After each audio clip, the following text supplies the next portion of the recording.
3 casi sospetti di variante inglese nel Cosentino, 2 in un CAS a Longobardi e 1 a Cosenza. Oggi 198 i casi in Calabria e altri 6 morti. Intanto 65.000 le dosi di vaccino somministrate, 104.000 quelle fornite alla regione. 19 tra bambini e dipendenti di una scuola primaria di Cosenza contagiati. La struttura è stata chiusa. Ai nostri microfoni parla la dirigente. Protestano gli operatori del 118 di Catanzaro, lamentano la disparità di trattamento con i colleghi delle ASP di Reggio, Cosenza e Vibo, pagati di meno per lo stesso lavoro. Beni per 212 milioni di euro sequestrati ad un imprenditore ritenuto vicino alla cosca Piromalli. I finanzieri di Crotone trovano nell'intercapedia di un'abitazione di un insospettabile un nascondiglio con 360.000 euro in contanti. Seconda vittoria consecutiva per la Regina che supera l'Entella con un calcio di rigore realizzato da Montalto al 12° del primo tempo. Buonasera dalla redazione del TG10, il Covid in primo piano, gli esperti dicono attenzione alle varianti, ebbene ci sono 3 casi sospetti di variante inglese nel Cosentino, 2 in un CAS a Longobardi ed 1 a Cosenza. Intanto la quota vaccini in Calabria è quasi all'80%, anche se in giornata sono arrivate altre dosi che hanno fatto scendere questa quota, ma la Calabria è comunque arenata nelle ultime posizioni della classifica delle regioni italiane. Il Covid continua a mietere vittime in Calabria. In mattinata la notizia del decesso a Cosenza di un 70enne di Corigliano Rossano. Massima attenzione inoltre sui primi casi di variante inglese isolati nel Cosentino, 3 in totale, tra cui 2 ospiti del CAS di Longobardi. Secondo quanto si è appreso, il contagio sarebbe partito da un giovane immigrante che ha lasciato il paese della costa tirrenica cosentina per la Germania. Arrivato a destinazione è risultato positivo alla variante inglese, che si trasmette più velocemente rispetto a quelle conosciute.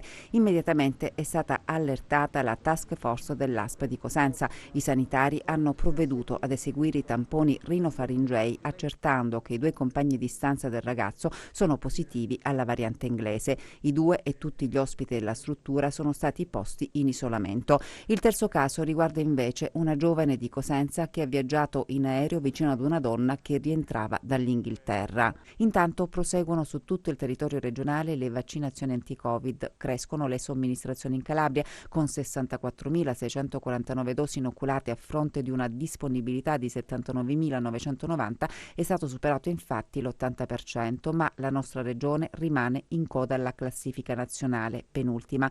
Del totale degli immunizzati calabresi appartenenti principalmente alle categorie degli operatori sanitari, del personale non sanitario e degli ospiti dell'RSA, le donne continuano ad essere la parte preponderante con 33.664, mentre sono 31.500 gli uomini. A tutt'oggi i vaccini somministrati sono quelli di Pfizer e Moderna, mentre nel fine settimana dovrebbe completarsi la consegna delle dosi di AstraZeneca, vaccino riservato agli under 55, in particolare operatori scolastici e forze dell'ordine. La Calabria però è ancora in ritardo sulle vaccinazioni per gli ultraottantenni. Oggi il consigliere regionale Graziano Di Natale denuncia i ritardi e sottolinea che non c'è una piattaforma per le prenotazioni. Esprime inoltre perplessità sull'intenzione di delegare i medici di base per la somministrazione dei vaccini agli over 80. Ai medici di base, sottolinea, non è stata fornita nessuna piattaforma informatizzata. Se le fiale impiegate per la vaccinazione dovessero essere quelle di Pfizer, i medici dovrebbero poi raggiungere le ASP o le aziende ospedaliere che al momento possiedono i congelatori idonei per la corretta conservazione dei vaccini. È sostenibile una situazione simile, chiede Di Natale, che aggiunge: come saranno tutelati i pazienti non autosufficienti che non saranno in grado di raggiungere le strutture designate? Gli studi saranno a norma per garantire l'incolumità anche agli altri pazienti? Vediamo adesso il bollettino in estrema sintesi con i dati che riguardano oggi, contagi più o meno stabili, ci sono purtroppo 6 deceduti sul territorio regionale, vediamo. In Calabria ad oggi sono stati sottoposti a test 516.656 soggetti, più 2.616 rispetto a ieri. Le persone risultate positive al coronavirus sono 34.933, più 198 rispetto a ieri. I casi confermati oggi sono così suddivisi: a Cosenza 48, a Catanzaro 13, a Crotone 8, a Vibo Valentia 49, a Reggio Calabria 80, da altra regione o stato estero 0. I ricoveri sul territorio regionale ad oggi sono 223 nei reparti di malattie infettive e 25 nelle terapie intensive, 6 vittime nelle ultime 24 ore, 638 in totale dall'inizio della pandemia. Questi dati del bollettino regionale, riparliamo ancora di vaccini. In Calabria non c'è ancora un piano per gli ultraottantenni. I medici di base, dopo l'incontro in regione, si sono detti disponibili alla somministrazione. Ma quando partirà la vera e propria campagna di immunizzazione? Solo ieri le rassicurazioni di Spirli sull'imminente vaccinazione agli anziani, gli ultraottantenni in Calabria sono circa 130.000, 180 invece gli ultracentenari, ma dopo l'incontro in regione nei giorni scorsi con i rappresentanti dei medici di base precettati per la somministrazione, qual è la situazione reale? Lo abbiamo chiesto al segretario regionale Rosalbino Cerra. C'è un accordo di massima che prevede la possibilità di impiegare i medici di medicina generale nella vaccinazione non solo degli ultraottantenni, ma anche di collaborare con i servizi di igiene per la vaccinazione degli altri cittadini. Sentivo le perplessità espresse dall'onorevole Di Natale e per questo motivo, proprio per permettere ai cittadini di ottenere il massimo della sicurezza, che ancora non siamo partiti. Questo non dipende dal fatto che non siamo disponibili noi o che non è disponibile la regione, ma il problema è così complesso in una regione orograficamente difficile come la Calabria, che è bene che quando partiamo abbiamo tutte le carte in mano per garantire ai cittadini la massima sicurezza. Di Natale pensava alle persone anziane allettate. È chiaro che sappiamo noi, medici di famiglia, le persone anziane e anche, se mi permette, purtroppo anche inferiori agli 80 anni che sono allettate e che hanno necessità di essere vaccinate a domicilio. Ma anche per questo abbiamo pensato tutta quanta una procedura che permette l'inoculazione del vaccino con la massima sicurezza, perché ci saranno delle automobili che sono diciamo automobili sanitarie che sono attrezzate di tutto quanto quello che può servire in caso di intolleranza al vaccino da parte del paziente che ha avuto l'inoculazione a livello domiciliare. Per il resto abbiamo previsto che possa essere fatto preferibilmente nelle aree che saranno valutate da un punto di vista igienico e di fattibilità dagli uffici di igiene, in collaborazione con i capi distretto, con i sindaci. Capite bene che questo stiamo tardando qualche giorno. Io mi sono sentito telefonicamente col dottor Belcastro stamattina, che mi ha riferito di questa riunione Stato-Regioni, e ci risentiremo in serata. Avantieri ho sentito il commissario Longo. Stiamo lavorando perché quando partiamo possiamo come Calabria fare veramente una bella figura e non essere più i terzultimi. Quindi un pizzichino di pazienza ai nostri cittadini, perché quando partiamo partiremo con la massima sicurezza per tutti. Ecco, a proposito di varianti, desta preoccupazione il cluster scoppiato nei giorni scorsi a Cosenza all'interno di una scuola primaria privata. Noi abbiamo intervistato la dirigente. È possibile che il contagio sia avvenuto mediante una variante del Covid, forse quella inglese? Preoccupa e non poco il focolaio che in queste ore è scoppiato in una scuola primaria privata di Cosenza. 19 i contagiati, tra bambini e personale docente e non. Anche la dirigente Serena Miceli è risultata positiva al tampone, eppure la scuola aveva preso le misure necessarie. Purtroppo sì. Anche io sono risultata positiva al tampone, quindi anch'io ho contratto il virus. La scuola è assolutamente sicura, nel senso che comunque tutti i protocolli inviatici dal CTS sono stati eseguiti, lo screening della temperatura all'ingresso, il gel igienizzante, il distanziamento, l'acquisto dei banchi singoli, l'apertura continua delle finestre con la reazione naturale.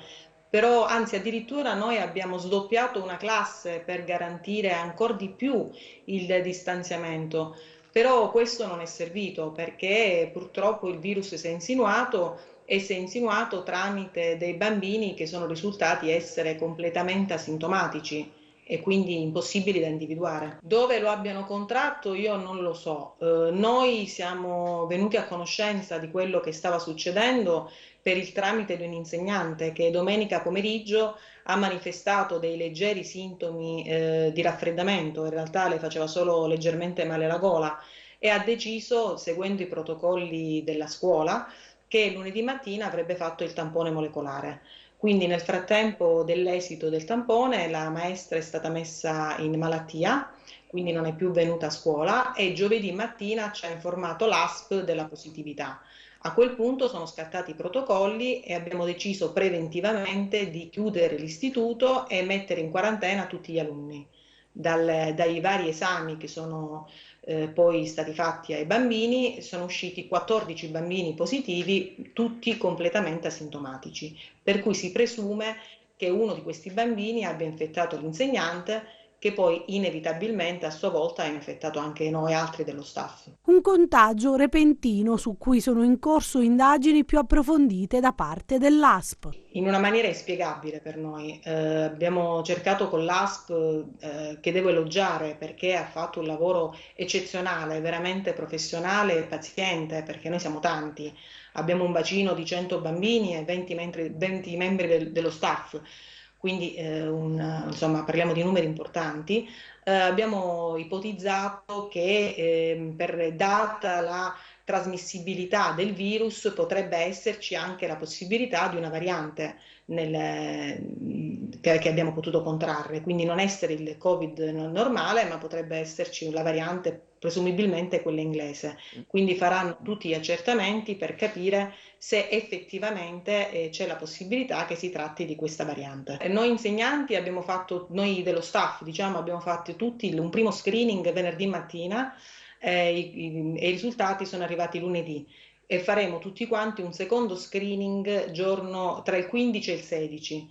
Per quanto riguarda i familiari dei positivi, stanno seguendo un protocollo a parte perché devono comunque mappare tutti i contatti dei bambini risultati positivi. Per quanto riguarda invece i negativi, domani mattina ci hanno dedicato una mattinata per far sì che tutti i parenti o coloro i quali sono entrati in contatto con i bambini risultati negativi possano fare domani un tampone molecolare presso l'ASP. Protestano gli operatori del 118 di Catanzaro, lamentano disparità di trattamento con i colleghi delle ASP di Reggio, Cosenza e Vibo, sono pagati di meno per lo stesso lavoro, denunciano. Figli di un dio minore, si sentono così gli operatori del 118 di Catanzaro e Crotone, il cui stipendio è dimezzato rispetto ai colleghi di Cosenza, Vibo e Reggio Calabria, tutta colpa della delibera numero 2 del 2020, come scrivono sui cartelli del sit-in dinanzi l'azienda sanitaria provinciale della città capoluogo. Medici e infermieri hanno chiesto e ottenuto un incontro con i dirigenti dell'ASP, confronto che non ha sortito gli esiti sperati. Non siamo contenti di quello che ci ha detto, perché il passo indietro da parte della Commissione non ci sarà. Noi vogliamo l'applicazione di questa delibera, per favore. Se una Commissione fa una delibera, poi la deve mettere in pratica. Questa delibera dice che perché a noi ci spettano l'indennità dei compiti che noi facciamo durante il nostro lavoro. Il prossimo incontro sarà in prefettura tra 15 giorni. Non c'è solo il riconoscimento economico e un'avvertenza, che è anche lotta per garantire i servizi sanitari essenziali al cittadino. Abbiamo postazioni senza medico. Manca personale al 118, postazione di Tiriolo, la postazione di Sersale e la postazione di Maida, credo. Quindi, ma le altre postazioni hanno anche una carenza di organico. I medici in pianta organica sono previsti 6 medici, ci sono postazioni con 5 medici, addirittura forse qualcuna con 4. Quindi la carenza di personale è cronica. In tempi di emergenza Covid la situazione è, se possibile, peggiorata. Al personale sanitario si chiede di lavorare, ma non viene riconosciuta alcuna indennità. Noi chiediamo sia alla Regione Calabria in primis che all'ASP di accelerare i tempi e fare in modo che il premio Covid venga finalmente versato a tutti i dipendenti aventi diritto. Dalle categorie messe in crisi dal Covid, dalla crisi economica che deriva dalla pandemia, il settore della convegnistica. Sentiamo Rosanna Mortati.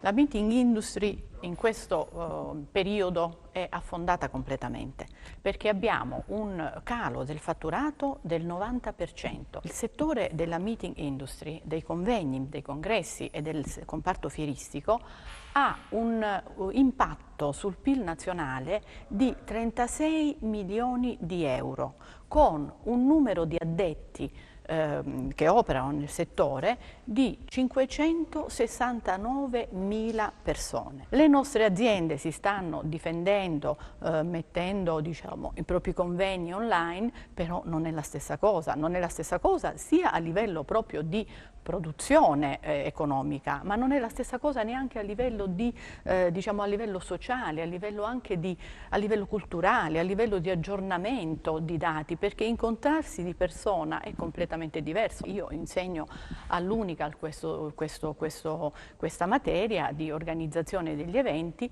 e pensiamo che questi ragazzi, a cui tentiamo di dare anche un taglio pratico, il corso ha un taglio pratico, quindi poi sono previsti anche degli stage, ma gli stage sono completamente annullati. Qual è il problema grosso? È che i tempi di lavorazione di un evento sono estremamente lunghi, perché noi per organizzare un convegno o un congresso o comunque una fiera abbiamo una media di tempi di lavorazione di 8 mesi, un anno minimo. A volte, se sono cose biennali, eventi biennali, noi partiamo dalla fine del primo evento per andare a organizzarlo dopo 2 anni. Si capisce bene in questo momento qual è la situazione, uno stallo totale che produce danni enormi.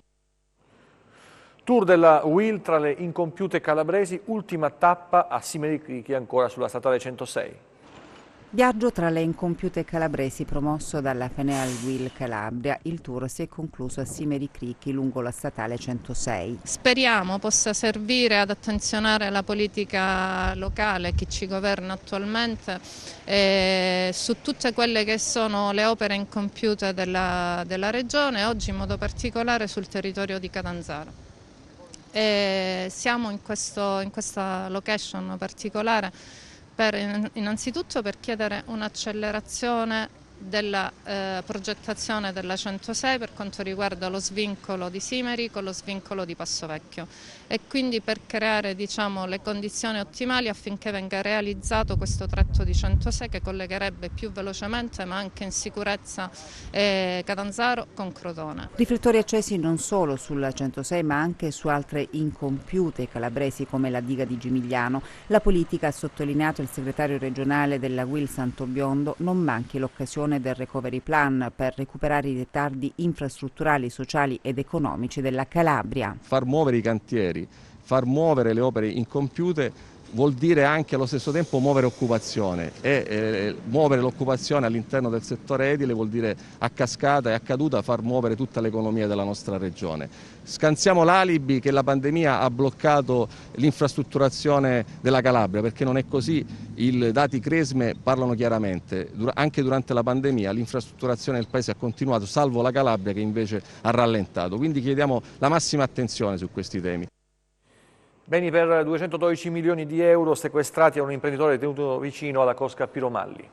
13 società di capitali e relativo patrimonio aziendale, quote societarie, 11 beni immobili tra terreni e fabbricati, tra cui una villa di pregio, 12 orologi di lusso, rapporti bancari e assicurativi, valore complessivo che supera i 212 milioni di euro. Tutto questo è finito sotto confisca ed è passato dunque nelle mani dello Stato dopo che gli uomini del comando provinciale della Guardia di Finanza e dello Scico hanno notificato all'imprenditore Domenico Gallo, 64 anni, il provvedimento il cui sviluppo ha visto il coordinamento della Procura distrettuale antimafia di Reggio. Gallo è considerato contiguo alla cosca Piromalli, al cartello composto dai clan Zagari e Fazzalari. Un collaboratore di giustizia lo ha definito il miliardario del bitume. Secondo gli inquirenti è riuscito a creare una rete operativa ben consolidata con uomini dell''ndrangheta, esponenti della pubblica amministrazione e faccendieri che gli hanno consentito negli anni di ottenere importanti appalti in barba alle regole di lecita concorrenza. Di lui si parla dal 1985, quando giovanissimo Massimo venne definito come un elemento di spicco dell'alleanza tra imprenditoria mafiosa e sistema politico-amministrativo. Il suo nome compare in operazioni antimafia importanti, da convertazione a Martingala a Waterfront, da Caos ad Amalgama all'Arca di Noè. Nelle attività di riscontro svolte dai militari delle Fiamme Gialle è emersa a suo tempo la discrepanza tra i redditi dichiarati e la condotta di vita, nonché una galassia di società a lui riconducibili. La confisca arriva dopo il provvedimento di sequestro deciso tempo fa dal Tribunale di Reggio. Nei confronti di Gallo è stata decisa anche la misura della sorveglianza speciale per 5 anni.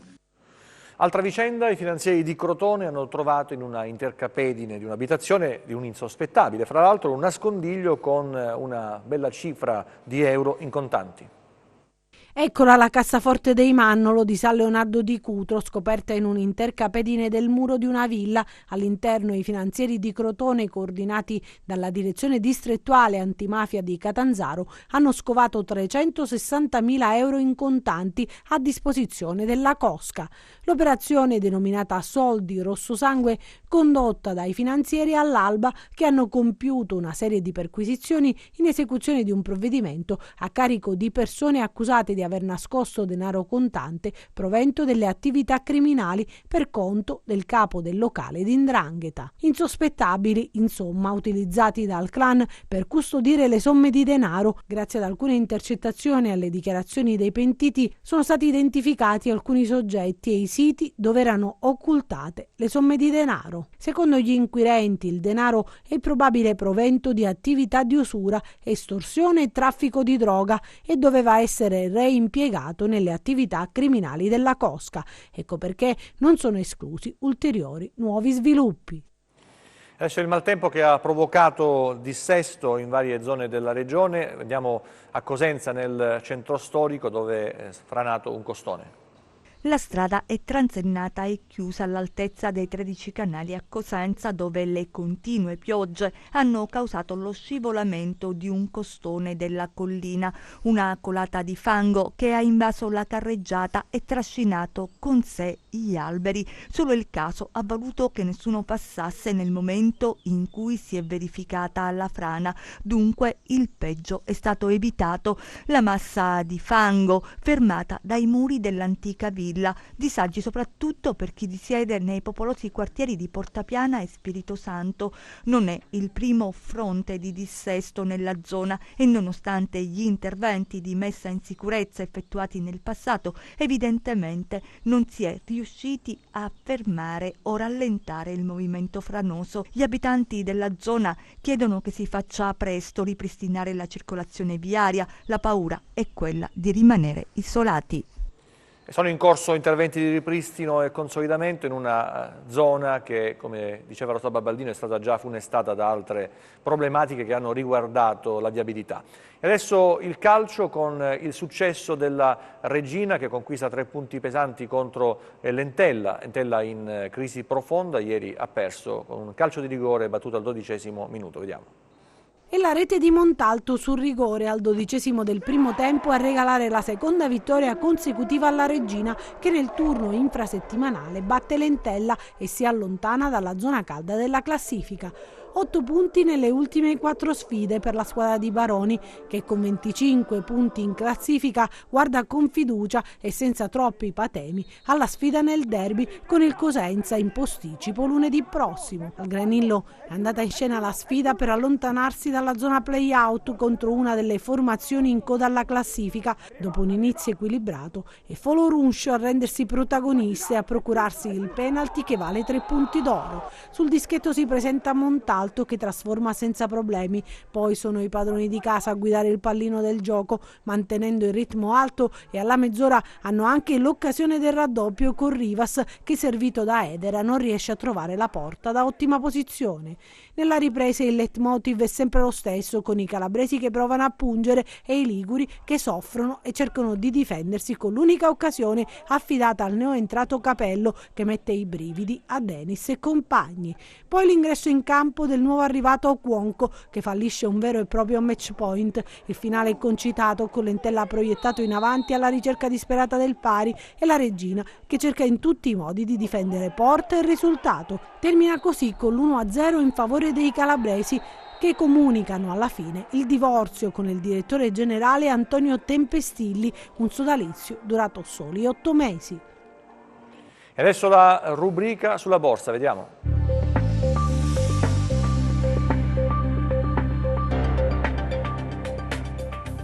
Chiusura contrastata per le borse europee. Sullo sfondo resta aperto il dibattito sulla possibilità che l'arrivo di ulteriori stimoli fiscali e i progressi nelle campagne di vaccinazioni possano far surriscaldare l'economia statunitense, intensificando la pressione sui prezzi. Questa mattina la Commissione europea ha diffuso le previsioni economiche invernali, che stimano un ritorno ai livelli pre-pandemia prima di quanto comunicato in autunno. Per l'Eurozona è attesa una crescita del 3,8% sia nel 2021 sia nel 2022. In Italia il PIL salirà del 3,4% quest'anno e del 3,5% l'anno prossimo. Nel frattempo gli operatori continuano a valutare l'evoluzione della pandemia e l'OMS ha raccomandato di utilizzare il vaccino di AstraZeneca su tutti gli adulti sopra i 18 anni, accelerando il ritmo delle immunizzazioni nei paesi sviluppati.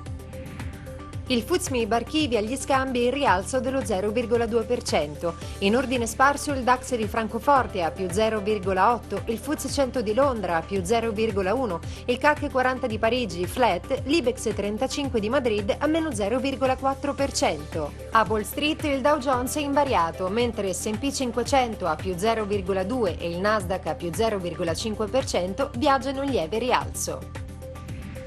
Sul Forex l'euro-dollaro resta poco mosso a 1,213, mentre il cambio tra biglietto verde e yen viaggia in lieve rialzo a 104,7. Deboli le quotazioni del greggio, con il Brent a meno 0,1% a $61,4 e il WTI a meno 0,3 a $58,5 al barile, dopo 9 sedute consecutive in rialzo. Sull'obbligazionario lo spread BTP-Bund si contrae ancora a 91 punti base, con il rendimento del decennale italiano allo 0,45%. Tornando a Piazza Affari, tra le aziende più capitalizzate avanzano soprattutto Interpump a più 2,45 ed STM a più 3,6.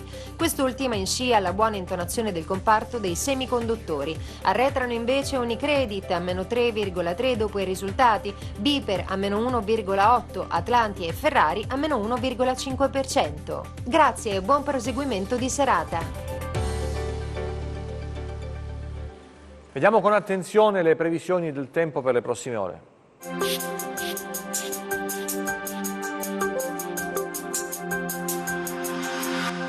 Residua instabilità prima di un temporaneo miglioramento. La penultima perturbazione prevista tra la serata di mercoledì e le prime ore della mattina di giovedì chiuderà le porte dell'Atlantico con l'ultimo evento perturbato previsto per sabato. Sarà proprio quest'ultima struttura perturbata ad aprire le porte ad una consistente eruzione di aria fredda di origine artico-continentale che investirà la Calabria durante il prossimo fine settimana. Domani nuvolosità variabile su gran parte del territorio regionale con ampie schiarite sui settori tirrenici, specie del Vibonese e Reggino. Temperature stazionarie. Domani ventilazione che si disporrà dai quadranti settentrionali tra deboli e moderati con mari, molto mosso lo Ionio ad eccezione del Golfo di Taranto che risulterà mosso. Molto mosso il Tirreno Cosentino, mosso nei rimanenti settori tirrenici.